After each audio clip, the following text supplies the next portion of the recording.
Salve. We're out here at the Fountain of the Naiads. In Italy. Rome specifically. And it is located at the Piazza della Repubblica on Vinemal Hill. And the artist responsible for the work, for the sculpture specifically, is Mario Rutilli. Yeah. So it was actually the water duct underneath was created by Alessandro Guttieri, and they're both Italian. One is an architect, and then one is a sculptor. Mario Rutilli is the sculptor, and then the period of work is realism and impressionism, and it's like an Art Nouveau piece. Late Romantic period. Yeah. So originally, this was just an aqueduct, Aqua Playa Antica Marcia, and actually Pope Pius, they commissioned Mario Rutilli to create the fountain for aesthetic purposes, and it's like gone through a lot of different phases of construction from like 1870, and then finally the last part of the sculpture was built in the 1914. So actually the last part of the sculpture was the middle part of Glacius, which is like the man in the middle who's like depicted. Apparently he can like turn into a dolphin, so that's cool.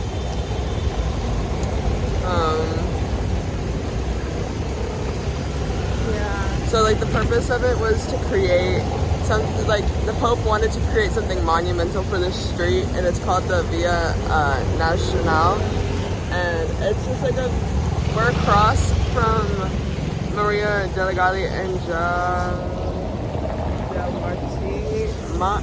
Martiri, which is just a very old church. We just went inside to try to go to mass, but we did not get to because it was too early and we got the times wrong. But yes, so Read. The water nymphs actually used to be lions. The water nymphs used to be lions until like 1907 or something. I think that's when they finished the sculptures of the women. So actually there are different depictions of the water naiads. So we have the hold on. We have the naiad of the lakes, who's shown with the swan. I believe she's over there. And then we have the nymph of the rivers, who rests on the river, on the ocean monster Oceana. And then the nymph of the oceans, who is taming a wild horse, which represents the waves. And then finally we have the nymph of the groundwater, who reclines on the dragon's back, and that is her right there, the nymph of the groundwater. And then, like as I said before, Glacius is on top, and he symbolizes domination over, natural forces. He's naked, he's muscular, he's supposed to like represent the the masculine element. Yeah. And this piece was also like a very defining sculpture of Art Nouveau, like a depiction of Art Nouveau in Rome specifically.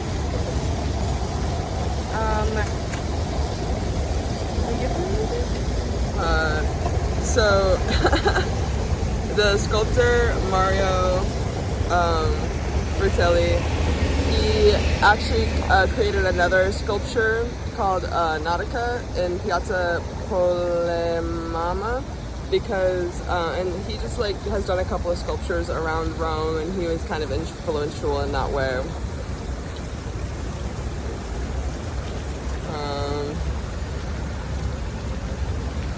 It's also a bit different because usually Art Nouveau is depicted in like paintings and like glasswork, and this specifically is like a sculpture.